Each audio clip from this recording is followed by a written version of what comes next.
ఆంధ్రప్రదేశ్ ముఖ్యమంత్రి పవన్ కళ్యాణ్ గారిని బర్తరఫ్ చేయవలసిందిగా కోరుతున్నాను. వారి వల్ల తెలుగు ప్రజల ఐక్యత చెడిపోయే ప్రమాదం ఉంది. ఒకవైపున తెలుగు ప్రజానీకం భౌగోళికంగా విడిపోయారు తప్ప శారీరకంగా కానీ శత్రుత్వం కానీ లేదు. రేవంత్ రెడ్డి ముఖ్యమంత్రిగా ఉంటూ వాళ్ళ కూతుర్ని భీమవరంలో ఇచ్చాడు ఆంధ్ర ప్రాంతానికి. అంటే లేవు కదా. ఆయన గతంలో చేగువేరా డ్రెస్ వేసుకుని తిరిగాడు, విప్లవాది అనుకున్నాడు, మంచిది. ఆడేసి మారాడు. మరి ఇప్పుడు సావర్కర్ శిష్యుగా మారాడు. సనాతన ధర్మం పూజిస్తా ఉన్నాడు. పూజించుకునేయండి. ఇప్పుడు ఆయన సనాతన ధర్మంలో మునిగిపోయాడు కాబట్టి ఆ భాష వస్తా ఉంది. ఇది దిశ తగిలింది అని చెప్పేసి మాట వస్తుంది. అది సనాతన ధర్మం నమ్మేవాళ్ళు అట్లా మాట్లాడుతూ ఉంటారు.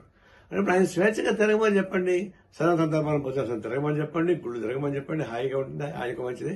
అందుకని రాజకీయ నాయకుడు కానీ తగడు ఉప ముఖ్యమంత్రిగా ఉంటే రాష్ట్ర ప్రజలకు ఉపయోగపడదు కాబట్టి తక్షణం వారిని బర్తరఫ్ చేయవలసిందిగా కోరుతా ఉన్నాను.